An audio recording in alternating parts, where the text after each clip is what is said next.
Hey, what's up? I'm Sean, host of The Gray Area.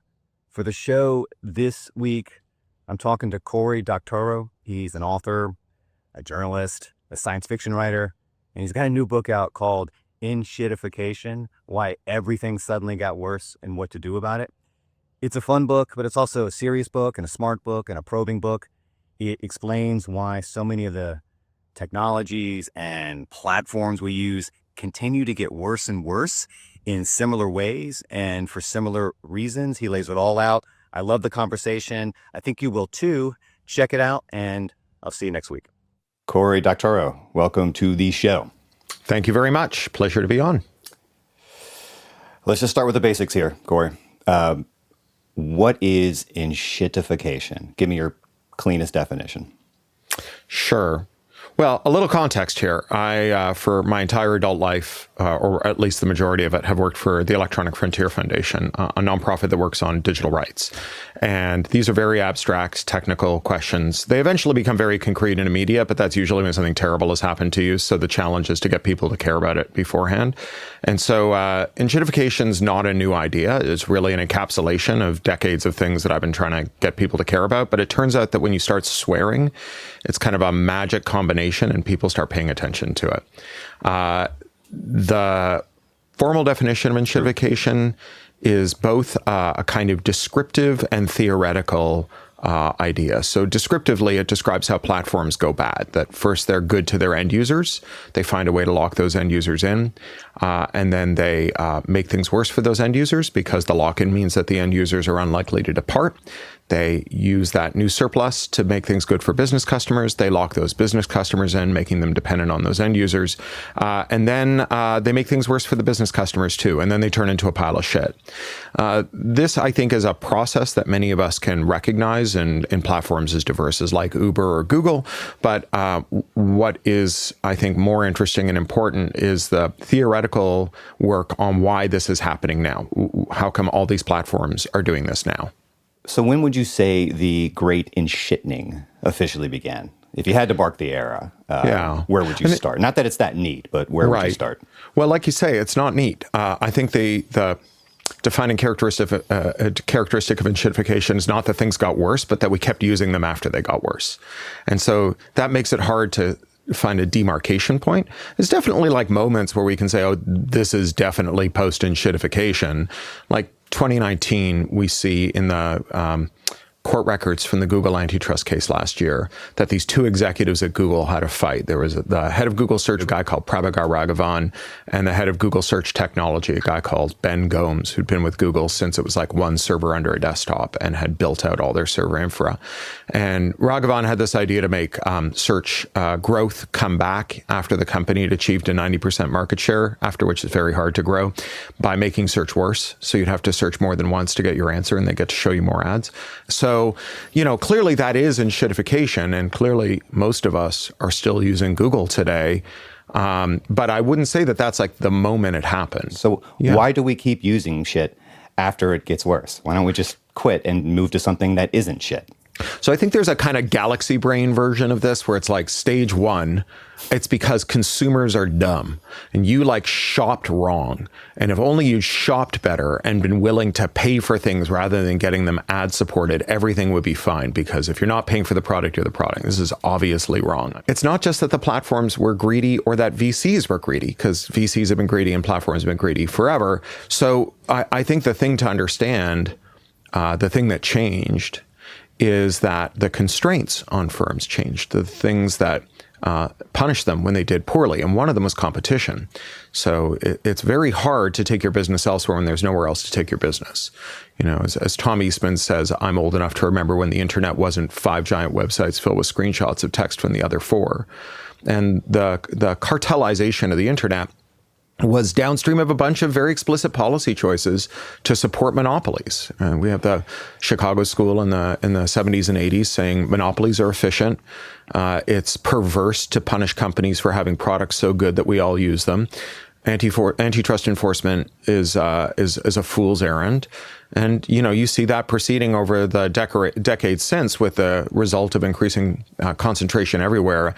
I think my favorite example of this is Facebook buying Insta, where they're buying this company with 12 employees, and they're giving them $1 billion. The CFO of Facebook sends an email to Mark Zuckerberg and says, this seems like an awful lot of money for a relatively small firm. And Mark Zuckerberg, who had previously in writing said it is better to buy than to compete, sent his CFO a memo saying, we're buying them because people like Instagram better than Facebook. And they leave Facebook, they go to Instagram. If we buy Instagram, they will still be Facebook users, even if they're not using the platform. Yeah. You know, if you're an antitrust enforcer, this is like an admission in writing, right? And yet the Obama administration waved that merger through.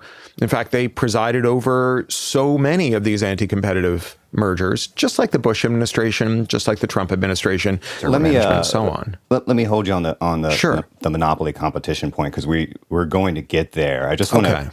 Before we do, I just want to make sure we sort of break down the physics of enshittification so people understand what's happening and why. One of the points you make, right, is that when we're talking about this, we're talking about a pattern, a process, whatever you want to call it, that infects a specific kind of digital business, right, which is platforms. Why platforms specifically? Why are they such fertile soil for shit? Well, we need platforms on the internet, right? A platform is just a thing that mediates between two different groups of users. And unless you want to do it all yourself, right? Unless you not only want to like write a newsletter, but also process the payments and write the mail server and maintain the mail server and so on. You need an intermediary in there. It's nothing wrong with like not being required to gnaw your own internet stack out of a whole log with your own teeth, right? It's great to have middlemen who handle stuff for you. The problem is that they manage to usurp the role between end users and business customers. And the way that they do that is that they have the distinct advantage of digital technology, which is that you can alter the business logic on a per user, per interaction basis. I call this twiddling. It makes it very hard for either group of users to make things better. The majority of affluent households have Prime subscriptions. The majority of Prime users, if they find what they're looking for and it's Prime eligible, they click on that and they buy. That's the end of their shopping journey. And because apps are protected by a strange form of IP law, something called an anti-circumvention law, you can't readily just like add a mod to the app that say publishes the prices that you're getting, or let someone create say 50 synthetic accounts and compare the results based on those outcomes. So that twiddling, you know, it's the intersection of the incredible flexibility of digital technology, along with the IP law that says that the only people who can take advantage of that flexibility are the people who are intermediating between users and not those users themselves. Why do we have that law? That seems crazy. Yeah. So it was passed in 1998. Bill Clinton signed it into law, and it's an incredible story. In the early 90s, Bill Clinton decided to demilitarize the internet, to commercialize it. And he put Al Gore in charge of it. This is, if you've heard the dumb joke that Al Gore said he invented the internet, a thing he never said. This is what they're talking about. Gore had these hearings, the National Information Infrastructure hearings, and he was like, so what should the rules of the internet be once it's not run by the military and research institutions? And Clinton's IP czar, a guy called Bruce Lehman, still alive, still kicking around, went to Gore with this proposal. We should make it illegal to reverse engineer things, even if you do so for a lawful purpose. And Al Gore said, this is a terrible idea. So Bruce Lehman gave up on Al Gore. He went to the United Nations, to an agency called the World Intellectual Property Organization. He got them to build this into two treaties that are called the Internet Treaties. And then he came back to Congress and he said, we now have a treaty obligation to make this a law.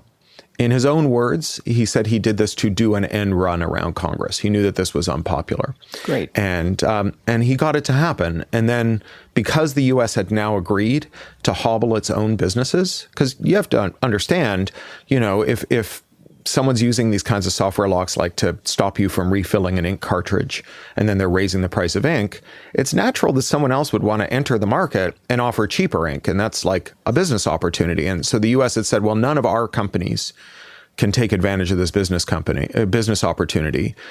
So they said, what if another country's companies do this, right? What if Canada starts making the tools to unlock printers and selling printer ink. And I use printer ink because it's the most expensive fluid you can buy as a civilian without a special permit. It's $10,000 a gallon. You could print your grocery list for less if you use the semen of a Kentucky Derby winning stallion, right? So, this is like a pretty obvious market opportunity. It's a 10-foot pile of shit. Someone's going to build an 11-foot ladder.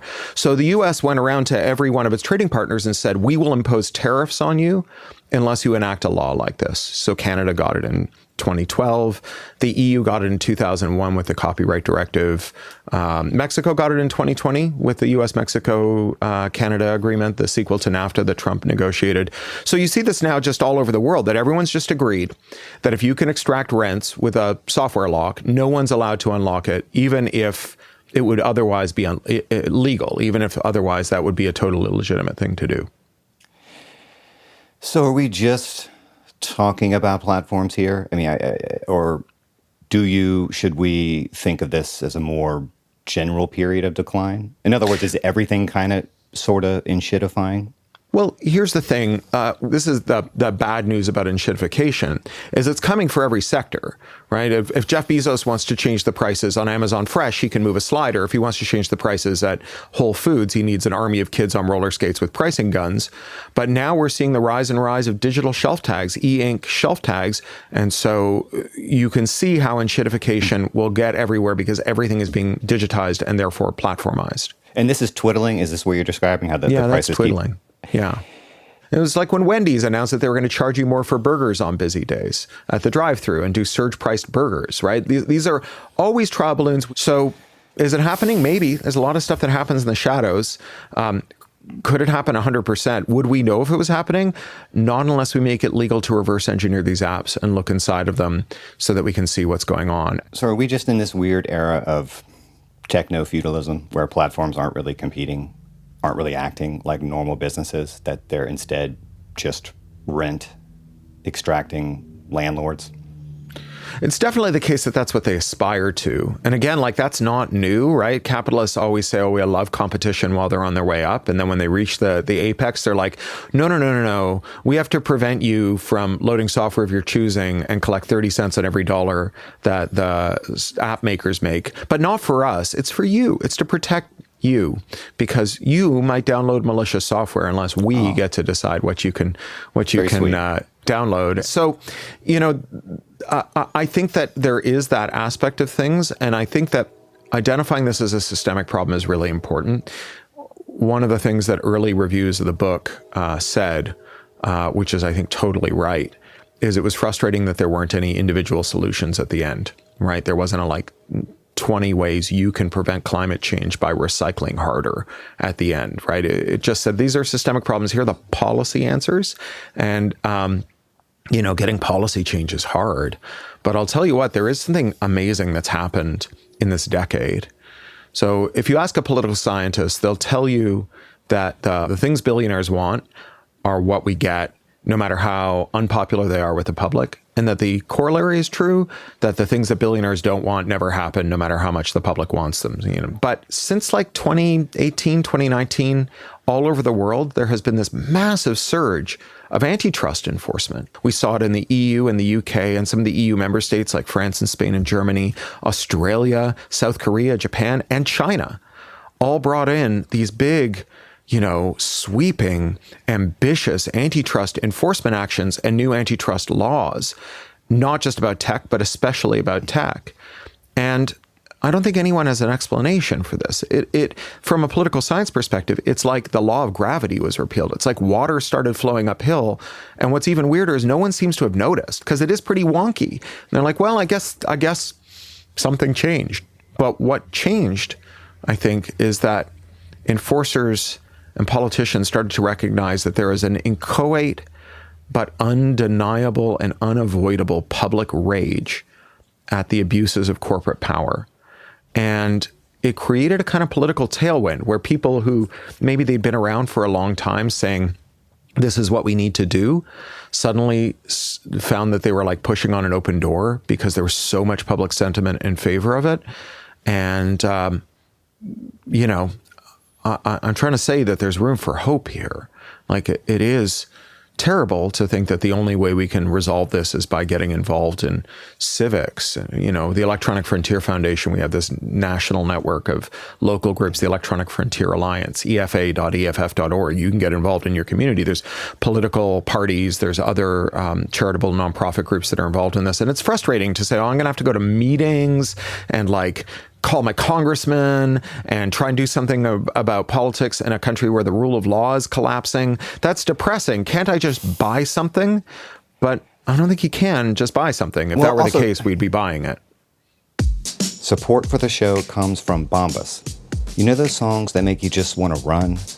Maybe you're in the middle of a workout and you're totally spent, but then that one track hits. Maybe it's Tool, maybe it's a little Wu-Tang, and boom, you're back. That's kind of like what Bombas socks do. You put them on and you're ready to go. This summer, you can get moving with Bombas socks, specially designed to wick sweat, keep you cool, and prevent blisters. You probably know I've tried out Bombas for myself. They are my favorite socks. In the winter and fall, I rock their wool socks because I wear boots a lot, and they're super thick but still breathable. Now that it's 500 degrees down here on the Gulf Coast, my go-to socks are their lightweight athletic socks. They are comfortable and they really do keep you cool and dry. You can head over to bombas.com/gray area and use code gray area for 20% off your first purchase. That's bombas.com/gray area, code gray area at checkout. I want to do something here because I want to make sure that this is not abstract. Yeah. And so if you don't mind, I want to walk through a few of these platforms and sort of how specifically they've enshittified. And we can skip over Google because I think you've already explained how that happened. Yeah. And I guess, you know, Facebook, Amazon, Apple, Twitter, I mean, this is the vanguard of enshittification. Yeah. And we can start with Facebook because Yeah. it really is, as you say in the book, an exquisite example. Poster child. Yeah. How did they enshittify? So when Facebook kicked off, first they were only available to college kids, right? But then they decided to open up to anyone, not just people with a .edu address. And they had a problem, which was that everyone who wanted social media and wasn't an American college kid was on another service called MySpace. And so they made those people a pitch. They said, like, you know, you love your friends on MySpace, but has it occurred to you that MySpace is owned by an evil, crapulent, senescent Australian billionaire named Rupert Murdoch, who spies on you with every hour that God sends? Come to Facebook, and not only will we never spy on you, which was their initial pitch, but also we're only going to show you the things you asked to see. No ads, no boosted content, just the people you subscribe to, the things they post in reverse chrono. So users pile in and they lock themselves in through something called the collective action problem. So you love your friends, you hate Mark Zuckerberg, but your friends are a pain in the ass, and you can't even agree on what board game to play this weekend. So there's no way you can agree on when it's time to leave Facebook and go somewhere else. And the more users there are on Facebook, the worse that collective action problem becomes, and the higher the switching costs, right? The cost of leaving and going somewhere else becomes. And so once we're locked in, they start to twiddle, and they start to turn the dial to make things worse for us, to make things better for business customers. As stage two, they go to, you know, the advertisers, and they say, if you give us remarkably small amounts of money, we will target ads to them with exquisite fidelity. You give us $1 to show an ad to a specific kind of user, that's the user that's going to see it, and they'll definitely see it. And they go to the publishers and they say, put short excerpts from your own website on Facebook, put a link into your own website. We will non-consensually cram it into the eyeballs of people who never asked to see it. Some of them will click the link and you'll get a free traffic funnel. And so the business customers, they get locked to the platform too. And this is a relationship economist called monopsony. So monopoly is when you have a powerful seller, but monopsony is when you have a powerful buyer. And monopsony is a lot easier to attain. Like you can imagine that if 20% of your business went away overnight, you could very easily fail. Whereas as a consumer, like if the merchant that represents 20% of the market went out of business overnight, you could just change suppliers. You could go somewhere else. And so these companies get very locked into Facebook too. And then Facebook starts to twiddle again. They make things worse for them. Ad fidelity goes way down. Ad fraud goes way up, and ad prices go way up. Procter & Gamble killed off a $200 million per year programmatic ad spend. This is programmatic ads. It's the industry euphemism for a surveillance ad. So they kill this ad spend off. They see a $0 drop in sales, because to a first approximation, $200 million was disappearing down the fraud hole. Facebook is drawing out the value from us, from advertisers, from publishers. Our feeds dwindle to this kind of homeopathic residue of things that we ask to see and are just filled up with stuff that people are paying to show us. Advertisers are losing money hand over fist. Publishers are also seeing their fortunes decline. And then they're in this like very brittle equilibrium, because the difference between I hate this place, but I can't seem to stop visiting it, and I hate this place and I'm never going back to it, it's just razor thin. And so, every time, so Facebook, right? Yeah. In order to make money from the two groups it was selling to, publishers and advertisers, decide to make the experience of using the platform noticeably shittier, objectively shittier. Is that just the arithmetic of this thing? Does it have to be that zero sum? Could they have done this without degrading the user experience? Well, they would have made less money. Right. So every post they don't show you from someone that you're following is a space that they can fill with an ad or boosted content. So I'm not saying that firms don't want to maximize revenue, but what I'm saying is that the policy environment made it easy for them to maximize revenue at your expense. Right. There is no guy who came down off a mountain on 2 stone tablets with this business plan. These were policy choices. And so, when Facebook was like luring away MySpace users, those users, they had the same collective action problem. They had the same switching costs. The difference was that Facebook wasn't constrained in the same way by IP law. So if you were a MySpace user who wanted to go to Facebook, Facebook would give you a bot, and you could give that bot your login and your password. And then that bot would go over to MySpace several times a day, log in as you, pretend to be you, grab everything waiting for you, stick it in your Facebook feed, and you could reply to it and it would push it back out to your MySpace feed. If you did that to Facebook today, they'd reduce you to radioactive rubble. And they use, tortious interference with contract and trademark and patent and copyright claims, anti-circumvention claims, all of these things that they were immunized from because either the laws didn't exist or the precedents hadn't been set when they were going to war with Rupert Murdoch. I think a lot of people still imagine something like Amazon as cheap and fast and reliable, and thus not enshittified.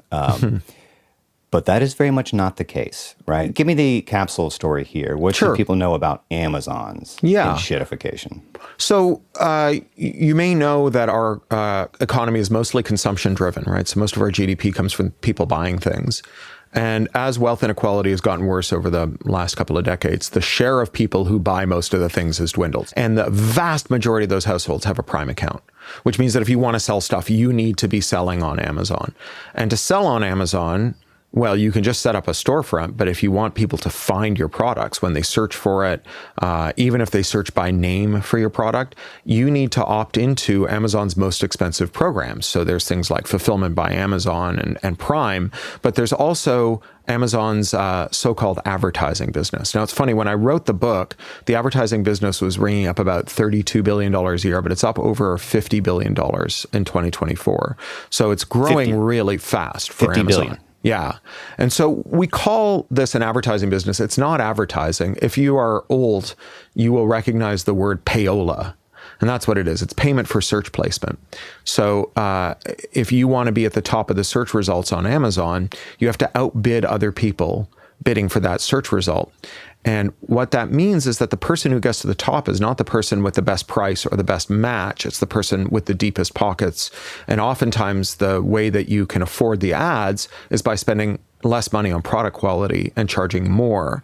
So the first result on average on an Amazon search results page is 29% more expensive than the best result. The top row is 25% more expensive than the best result. And on average, the best results is about 17 places down. 17. Is that normally on page 2? And this is important Yeah, for it's people to well know. down into page 2. And it's not exactly 17. It'd be nice if it were exactly 17. You could just get a little browser plugin that threw away the first 16 results. But So just skip to the fucking second page. Floats around there, right? So, and there's lots of ways that they can do this. Like, you see merchants doing things like selling batteries in 4-packs instead of 10-packs. So if you search by price, they're the best price, but their actual unit price is much higher. And Amazon knows the unit size. You could sort by unit size, except it doesn't exist. Now, the other thing that Amazon does is they have what's called a most favored nation policy.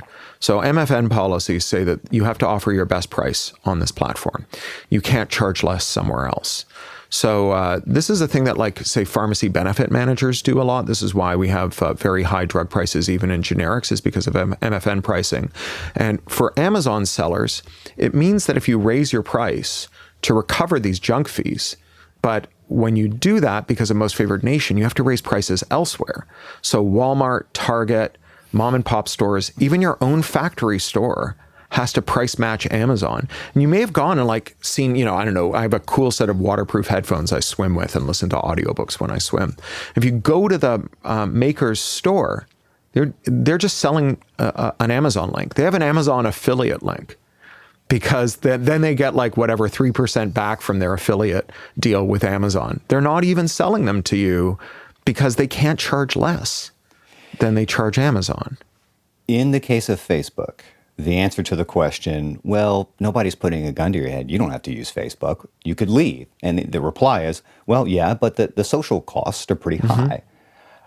What is the answer to that objection in the case of Amazon? Like, you don't have to use Amazon, right? So yeah. So Amazon has a lot of different methods for locking you in. So on their digital assets, it's just digital rights management. Every audiobook, every ebook, every video you buy, permanently locked to Amazon's platform. You quit Amazon, you lose the media. So that's just like, you can put a dollar figure on those switching costs, right? That's a big piece of it.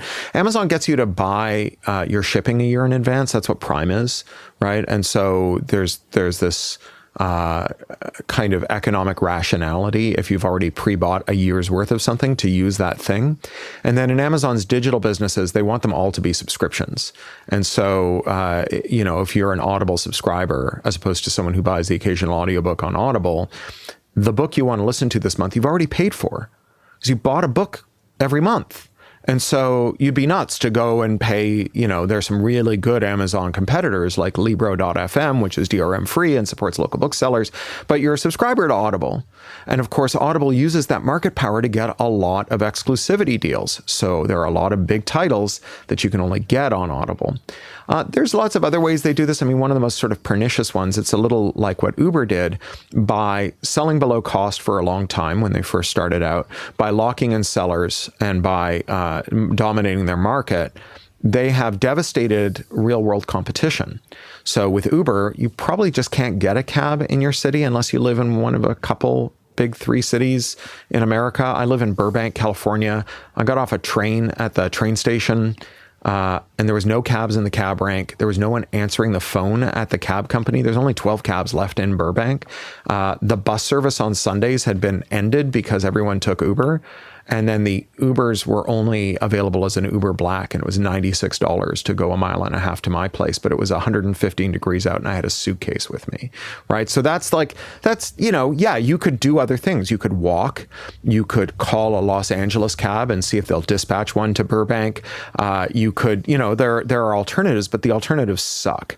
And so with Amazon, there's a lot of stuff. It's just really hard to find if you're not buying on Amazon because your local merchants can't compete. I use it and I hate myself every time I hit click, but don't hate yourself. I'm going to do it again. Because it's not where you're shopping, right? The thing that Amazon wants to do, the thing that these tech bosses want to do is they want to convince us that the only way to arrange these things is the way that they exist today. Like, that's a kind of Thatcherism, right? There is no alternative.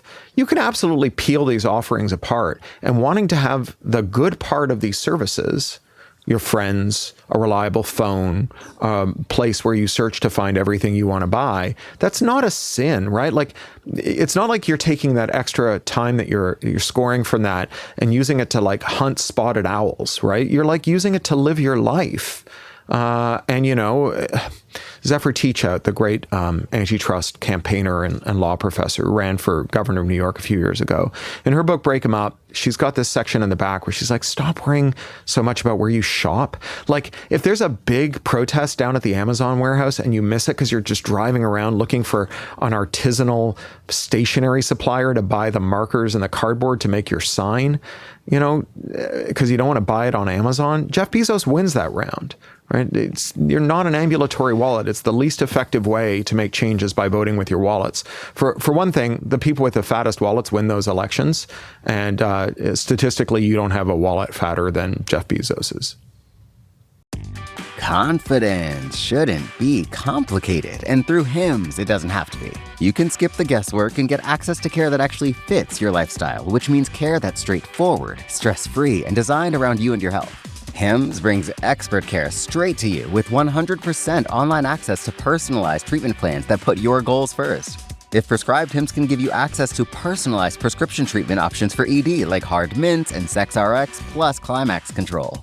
Hims also offers access to ED treatment options ranging from trusted generics that can cost up to 95% less than brand names. It's why Hims puts your health and your goals first with real medical providers making sure you get what you need to get results. To get simple, online access to personalized, affordable care for ED, hair loss, weight loss, and more, visit hims.com/gray area. That's hims.com/gray area for your free online visit. hims.com/gray area.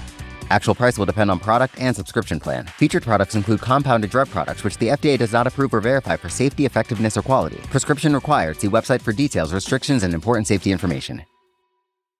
I think you've demonstrated pretty clearly how enshittification happens, why it happens, what it looks like.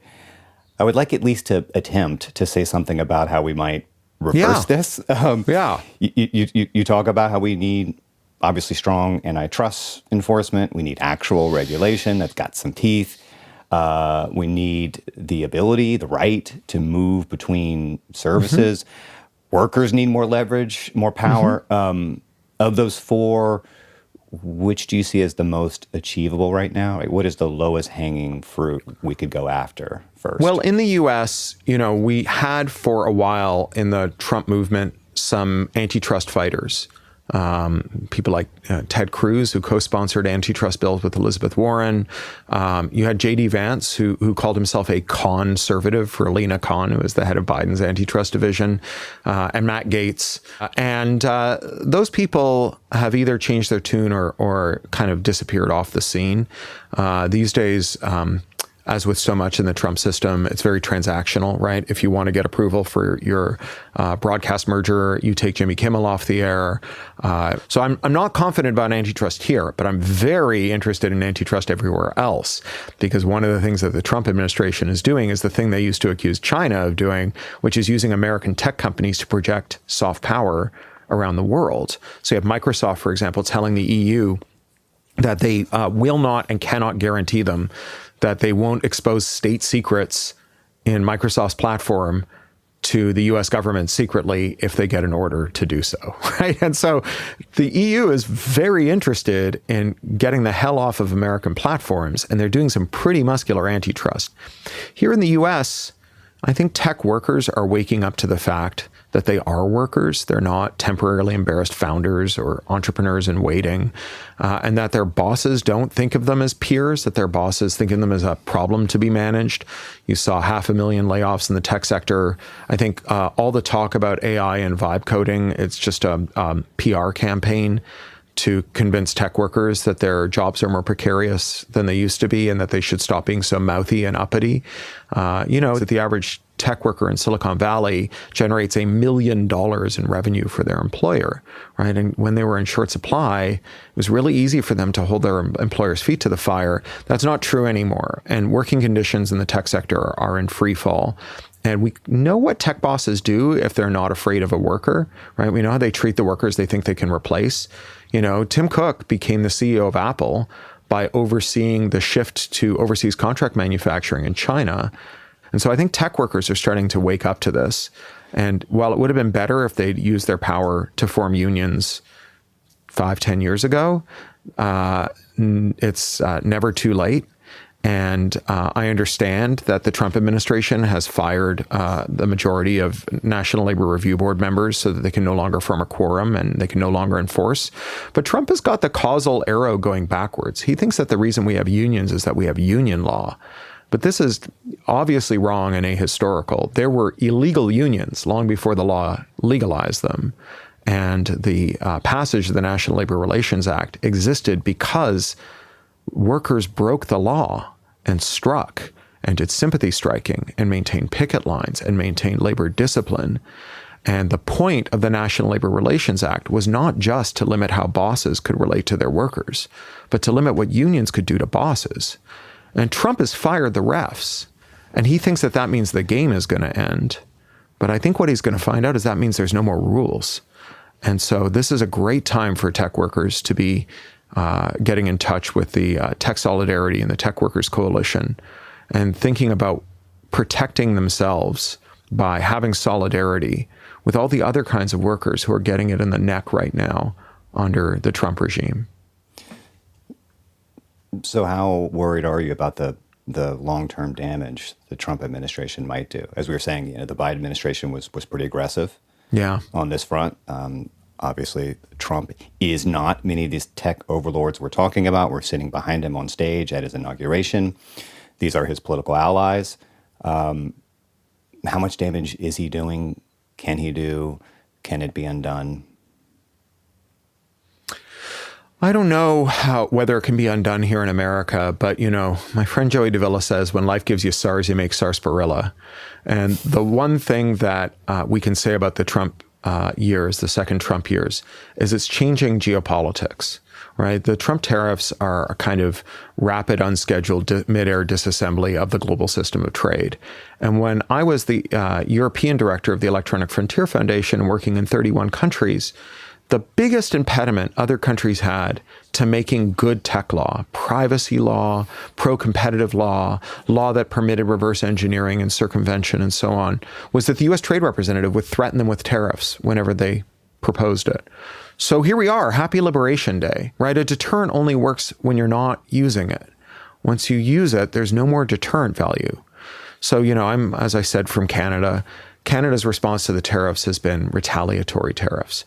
And Canada's like a branch plant for United States manufacturing. We ship raw materials here to the US, and the US ships finished goods back to the US, back to Canada. And like a 25% retaliatory tariff just makes things in Canada more expensive for Canadians. It's like punching yourself in the face really hard and hoping the downstairs neighbor says, ouch. But if Canada just legalized jailbreaking, right, made it so that some people with investment capital from someone who made $1 zillion on the BlackBerry at Research in Motion can fund, 6 smart kids from the University of Waterloo to jailbreak all the games consoles and start their own app stores for the games consoles and to support the software so that if you're like a guy with a folding table at the back of a dry cleaner in like Ghana or Belgium, you pay $25 a month to, stay up to date with how to jailbreak the consoles people bring in that you mod so they can use these third-party app stores.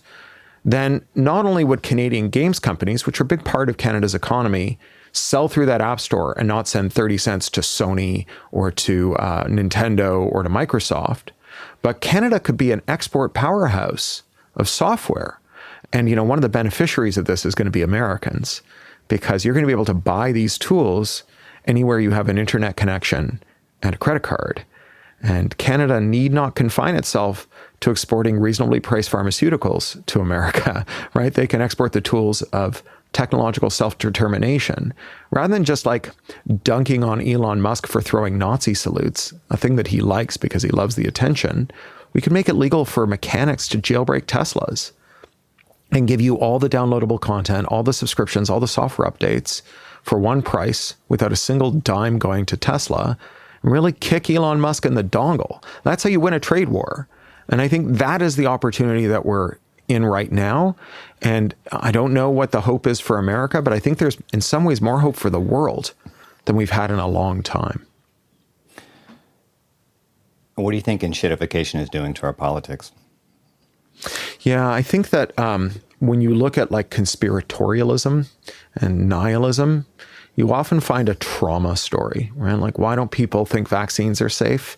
Well, they'll tell you, I think the pharma companies are greedy bastards who kill you for a nickel. And I think the FDA are in their pockets, and they'll let them get away with like literal murder.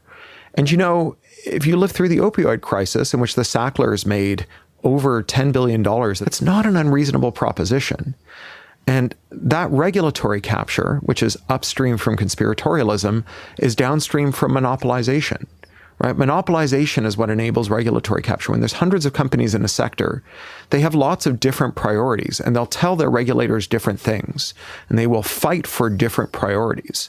But when you get like 5 companies, they all sing from the same playbook. They all know each other, right? And so that regulatory capture produces regulatory failure. The regulatory failure produces trauma, and the trauma makes people into suckers for grifters who say, don't get a vaccine, expose your taint to sunlight, and eat horse paste, right? And our politics are terrible, but they're terrible because we can't agree not just on what's true, but how we know what's true. And there's a kind of liberal shibboleth that the way that we fix this is by convincing people that the agencies are trustworthy. But I don't think that that's the answer. I think we have to make the agencies trustworthy. And the only way to do that is to break up the industries that have captured them. Do you feel that we may be approaching something like a tipping point here, where the pendulum swings back in the direction of consumers and sanity, for lack of a better word? So, the finance sector, they've got this useful law, Stein's law, that says that anything that can't go on forever eventually stops. And we are reaching the point of like how much can be extracted from the economy by rent seekers, where there's just no rent left to extract. So what comes next, I think, is up for grabs. I don't like predicting things. As a science fiction writer, I understand that there are no profits. The future is not predictable. It's up for grabs. And so what I do is I look at this looming crisis and I say, what opportunity exists in that crisis and what risk is in that crisis? And the risk is a descent into total nihilism. And the opportunity is to make people understand the way that their struggles are connected. In the book, I talk about my friend James Boyle, who's a law professor at Duke. And Jamie talks about how before ecology entered our lexicon, people didn't know they were on the same side. You care about owls. I care about the ozone layer. It's not immediately apparent to either of us that charismatic nocturnal avians are connected to the gaseous composition of the upper atmosphere.